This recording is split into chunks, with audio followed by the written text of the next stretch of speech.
Bienvenido a esta serie Palabra, Espíritu y Vida, basados en Juan capítulo 6, versículo 63, cuando Jesús dijo estas palabras a la multitud de discípulos que le seguían en aquel momento.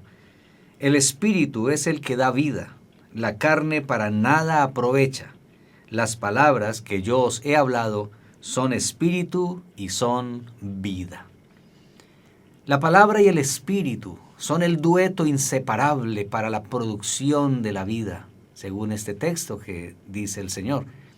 Cuando alguien se atreve a separar el espíritu de la palabra, el resultado es muerte. En 2 Corintios capítulo 3, versículo 6 dice, la letra mata, mas el espíritu vivifica. Las palabras que yo les he hablado, dijo el Señor Jesús, son espíritu y son vida. Palabra, espíritu y vida en el principio de la creación. Lo encontramos de la siguiente manera en Génesis, capítulo 1, versículo 2 y 3. Y la tierra estaba desordenada y vacía, y las tinieblas estaban sobre la faz del abismo, y el Espíritu de Dios se movía sobre la faz de las aguas. Y dijo Dios, sea la luz, y fue la luz. La vida siempre ha estado ligada al Espíritu, y el Espíritu a la palabra de Dios. Es, por decirlo así, y ampliando lo que habíamos dicho ya, es un trío inseparable. Espíritu, palabra y vida. El Espíritu de Dios, dice la Escritura, se movía sobre la faz de las aguas. Dijo Dios, ahí está la palabra, sea la luz. Está el Espíritu moviéndose y Dios hablando, diciendo, ahí está la palabra. Y fue la luz. Podríamos mirarlo como el resultado del Espíritu moviéndose y la palabra de Dios dicha por él, y entonces el resultado es la luz. Podríamos hablar entonces de que ahí está la vida o el resultado de esa palabra divina. Los cielos fueron el resultado del movimiento del Espíritu y la declaración de la palabra divina.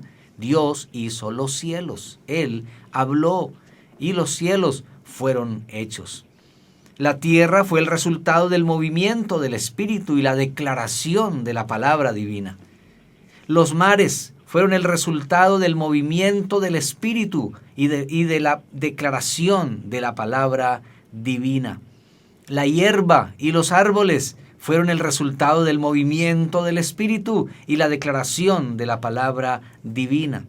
El sol y la luna y las estrellas fueron el resultado del movimiento del Espíritu y la declaración de la palabra divina. Los seres vivientes de las aguas y las aves fueron el resultado del movimiento del Espíritu de Dios y la declaración de la palabra divina. Los seres vivientes que produjo la tierra fueron el resultado del movimiento del Espíritu de Dios y la declaración de la palabra divina. El hombre fue creado también a imagen de su Creador.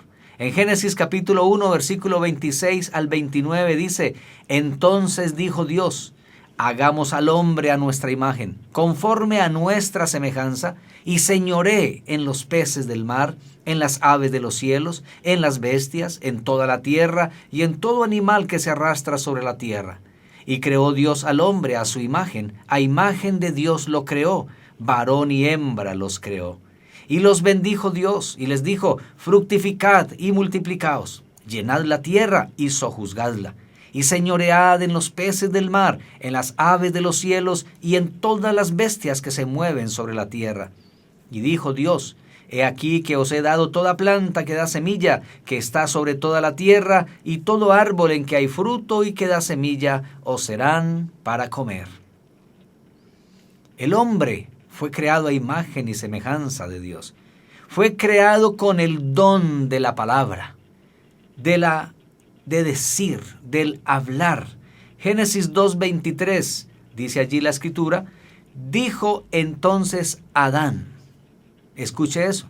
Dijo, así como Dios también en la creación, dijo Dios. Dios hace al hombre a su imagen y semejanza y le da esa habilidad, ese don de la palabra. Ahora es el hombre que también está diciendo, hablando. Dijo entonces Adán: esto es ahora hueso de mis huesos y carne de mi carne. Esta será llamada varona, porque del varón fue tomada. Como varona, la mujer tenía el mismo don de la palabra que el varón. Allí en Génesis capítulo 3, versículo 13, dice también la Escritura: y dijo la mujer, o sea que ella también habló. También manifestó esa habilidad que Dios, al crearlos a su imagen y semejanza, puso en ellos, en el varón y en la mujer. La mujer habló, dijo también. Ambos recibieron la misma capacidad de hablar para que a través de la palabra pudieran de esa manera tanto comunicarse ellos como a la vez también relacionarse con el mundo material y pudieran influenciar, dominar y relacionarse con su entorno, transmitiendo de su espíritu sobre todas las demás cosas. Porque eso es lo que pasa. Transmitimos de lo que hay dentro de nosotros hacia aquello a lo que lo dirigimos. El ejemplo, tenemos como ejemplo, es que con las palabras o sonidos se expresan órdenes sobre animales o personas. En Santiago capítulo 3, versículos 7 al 12, dice allí la Escritura: porque toda naturaleza de bestias y de aves y de serpientes y de seres del mar se doma y ha sido domada por la naturaleza humana. Pero ningún hombre puede domar la lengua, que es un mal que no puede ser refrenado, llena de veneno mortal. Esto lo está diciendo la Escritura. Claro, después de que el hombre y la mujer desobedecen a Dios, caen en pecado y su naturaleza es corrompida, ahora el hombre tiene una potencialidad en el uso de su lengua y de su boca para el mal impresionante. Es lo que está aquí diciendo Santiago también. Y dice que con ella bendecimos al Dios y Padre y con ella maldecimos a los hombres. Esos hombres que están hechos a la semejanza de Dios. De una misma boca proceden bendición y maldición. Hermanos míos, esto no debe ser así, dice Santiago. ¿Acaso alguna fuente hecha por una misma abertura agua dulce y amarga? Hermanos míos, ¿puede acaso la higuera producir aceitunas o la vid higos? Así también ninguna fuente puede dar agua salada y dulce. El uso de la lengua o de la palabra, ese don que Dios nos ha dado de hablar, es impresionante. Tiene una influencia muy grande. Se crean ambientes o circunstancias aún a través de las palabras, porque cuando hablamos no solo transmitimos palabras, sino espíritu. Y vaya a ver qué clase de espíritu es el que estamos transmitiendo muchas veces a través de lo que decimos. Miremos una cita que nos ayuda a comprender un poco más esto, y es en Primera de Juan, capítulo 4, versículos del 1 al 3. Mire lo que dice aquí la Escritura, Primera de Juan 4, 1 al 3. Amados, no creáis a todo espíritu, sino probad los espíritus si son de Dios, porque muchos falsos profetas han salido por el mundo. Comprendamos esto. El apóstol Juan está diciendo: no crean a todo espíritu. Y no se está refiriendo a seres sin cuerpo que están por ahí hablándole a la gente de alguna manera, porque de hecho, bueno, también suele pasar, pero aquí no se está refiriendo tanto a eso, porque noten lo que dice el texto: no creáis a todo espíritu, sino prueben los espíritus si son de Dios. Y luego dice: porque muchos falsos profetas. O sea que, ¿cuál es la relación aquí de no creer a todo espíritu y probar los espíritus? Se está refiriendo a personas que son falsos profetas y que las cosas que están hablando vienen de un espíritu falso que está en su vida, en su corazón. O sea que expresan con lo que dicen lo que hay dentro de ellos. Por eso está diciendo: prueben los espíritus. Versículo 2 dice: en esto conoced el Espíritu de Dios. Todo espíritu que confiesa que Jesucristo ha venido en carne es de Dios. Y todo espíritu que no confiesa que Jesucristo ha venido en carne no es de Dios. Y este es el espíritu del anticristo, el cual vosotros habéis oído que viene y que ahora ya está en el mundo.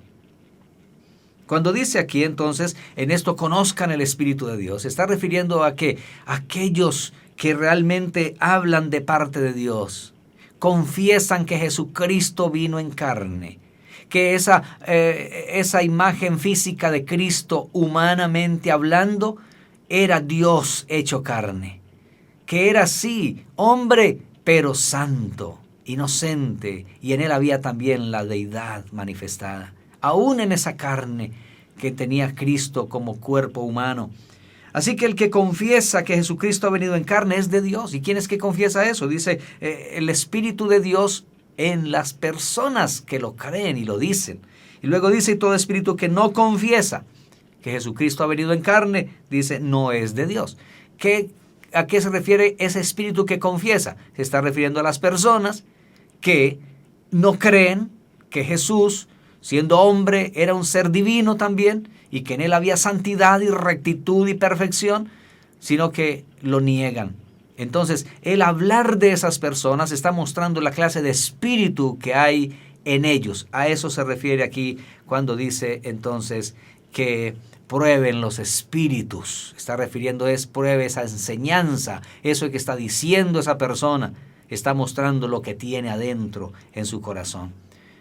Producimos en los demás estados de ánimo buenos o malos, favorables o desfavorables, o transmitimos falsas enseñanzas dependiendo de esa clase de espíritu que hay en nosotros. ¿Qué es lo que hay en nosotros? ¿Cómo se conoce esa clase de espíritu que hay en la persona? A través de lo que habla, a través de lo que enseña, a través de lo que dice. En 2 Timoteo 2:16 dice, mas evita profanas y vanas palabrerías, porque conducirán más y más a la impiedad. Note usted, por ejemplo, eso, qué verdad tan grande. Evita esas vanas palabrerías, profanas palabrerías, palabras que decimos, porque ellas producen algo. Y aquí dice, conducen a la impiedad, más y más a la impiedad. La forma de hablar, lo que decimos, ¿qué cosas estamos hablando? ¿Estamos hablando cosas profanas? ¿Cosas que ultrajan las cosas santas de Dios? ¿O también estamos hablando necedades? Tonterías, cosas vacías, huecas, sin sentido. Por eso dice vanas palabrerías. ¿Qué hacen esas conversaciones? ¿Qué hacen esa clase de temas? Conducir más y más a la impiedad. ¿A quién conduce?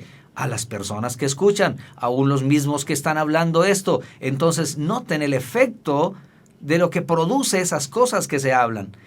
1 Corintios 15:33 dice, no erréis, las malas conversaciones corrompen las buenas costumbres. Note el efecto que produce el estar conversando cosas que no son buenas, que son malsanas, que son maliciosas, que son temáticas corrompidas. ¿Qué hace esa clase de conversación?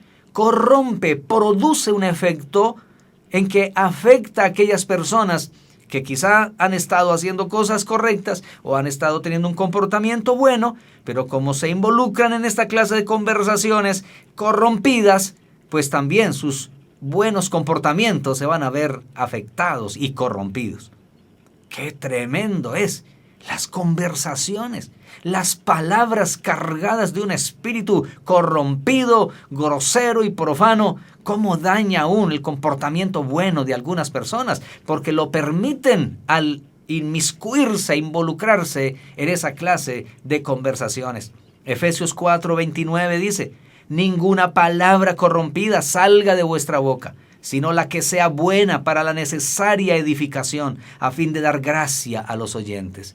Note cómo las buenas palabras también producen un efecto en las personas, en los oyentes. Esas palabras que salen de tu boca, esas palabras buenas, esas palabras que edifican, esas palabras que bendicen, esas palabras que afirman, que valoran, cómo produce esa edificación en los que la reciben. Eso es bien importante, cómo la Escritura nos habla de este tema, de esa palabra, espíritu y vida. Colosenses 4:6 dice, sea vuestra palabra con gracia, siempre con gracia, sazonada con sal, para que sepáis cómo debéis responder a cada uno. Esto de sazonado con sal es una figura metafórica que se toma pues de los alimentos y de la cocina, porque es dar sazón, la sal da sazón. ¿Qué quiere decir esto? Palabras que dan gracia, palabras que dan gusto escucharlas. Esto es lo que está diciendo aquí la Escritura. Sea vuestra palabra siempre con gracia, sazonada con sal, para que sepáis cómo debéis responder a cada uno. Es la exhortación del Señor a través de su bendita palabra en cuanto a nuestro hablar, este don y esta habilidad que Dios nos dio a los seres humanos. Dice Tito capítulo 2 versículo 8, palabra sana e irreprochable, de modo que el adversario se avergüence y no tenga nada malo que decir de vosotros. El poder tener una forma de hablar sana, una palabra irreprochable, aún con doctrina, con la palabra de Dios, es lo que debemos de nosotros tener, cultivar y expresar con nuestros labios. Colosenses 3:16 dice, la palabra de Cristo mora en abundancia en vuestros corazones, enseñándoos y exhortándoos a cada uno en toda sabiduría, exhortándoos unos a otros, cantando con gracia en vuestros corazones al Señor, con salmos e himnos y cánticos espirituales. Si la palabra de Cristo abunda en nosotros, en nuestro corazón, en nuestro espíritu adentro de nosotros, lo que va a salir por nuestra boca van a ser palabras de edificación, palabras de sabiduría, palabras de alabanza, de gratitud al Señor. Esto es lo que dice la Escritura y lo que produce la bendita palabra de Dios en nuestros corazones. Proverbios 18:21 dice, la muerte y la vida están en poder de la lengua, y el que la ama comerá de sus frutos. ¿Cuántas personas ni siquiera ponen cuidado a las formas como hablan? ¿Cómo se dirigen hacia los demás? ¿Cómo se expresan hacia los hijos, hacia el cónyuge, hacia sus amigos, compañeros de trabajo? Han tenido ya una forma de hablar simplemente y a la vez de pronto lo toman ya como algo normal, es su forma de vivir, es su forma de expresarse y nunca examinan qué efecto produce lo que habla, lo que dicen los demás. Dice la Escritura, la vida y la muerte están en poder de la lengua. ¿Cuánto daño podemos causar con nuestra forma de hablar? ¿Cómo afectamos a otros negativamente con nuestra forma de expresarnos? Pero cuánto bien podemos hacer a otros, comenzando con nuestra familia, los hijos, el cónyuge, los hermanos en la casa, los padres u otros más, amigos. Nuestra forma de hablar puede bendecir y ayudar a otros en su vida, en su identidad, en sus habilidades y capacidades, la afirmación que podemos expresar. ¿Qué uso le estás dando a ese don maravilloso de hablar que Dios te dio? El uso de tu boca y tus palabras. Recuerda que de la abundancia del corazón habla la boca. Si solo revisáramos lo que sale por nuestros labios, nos daríamos cuenta qué es lo que hay en nuestro corazón. ¿Qué es lo que abunda en tu corazón? El hombre malo del mal tesoro de su corazón saca malas cosas, pero el hombre bueno del buen tesoro de su corazón saca buenas cosas. ¿Qué tienes atesorado en tu corazón? Lo que hablamos revela lo que tenemos guardado y lo que creemos. Hay que limpiar lo de adentro primero para que también lo de afuera sea limpio. Yo le animo hoy, mi querido hermano, hermana o amigo, a que usted se preocupe por lo que sale por su boca, porque eso le indica qué hay en su corazón. Y cuando usted llegue a esa conclusión de que necesita cambiar, necesita mejorar, limpiar su corazón, acuda a aquel, el único que le puede ayudar y puede limpiar el corazón. Jesucristo el Señor, su sangre preciosa, limpia nuestros corazones, nuestras vidas y nos da una nueva lengua, una nueva forma de hablar, de expresarnos. Y vas a poder ser alguien que bendice a los hijos, que en lugar de maldecir, ahora bendices, que en lugar de dañar, ahora edificas, afirmas, valoras, y tus palabras se convertirán en palabras que los demás van a querer escuchar. Te animo a eso. Busca en el Señor esa renovación de tu corazón. Puedes decirle al Señor, como dijo el salmista, crea en mí, oh Dios, un corazón limpio y renueva un espíritu recto dentro de mí. Pon guarda a mi boca, oh Jehová, guarda las puertas de mis labios. Que sea llena mi boca de tu alabanza y de tu gloria todo el día. Te animo a que busques de Dios esa limpieza de corazón. Llénate con la palabra del Señor cada día. Que Dios te siga bendiciendo.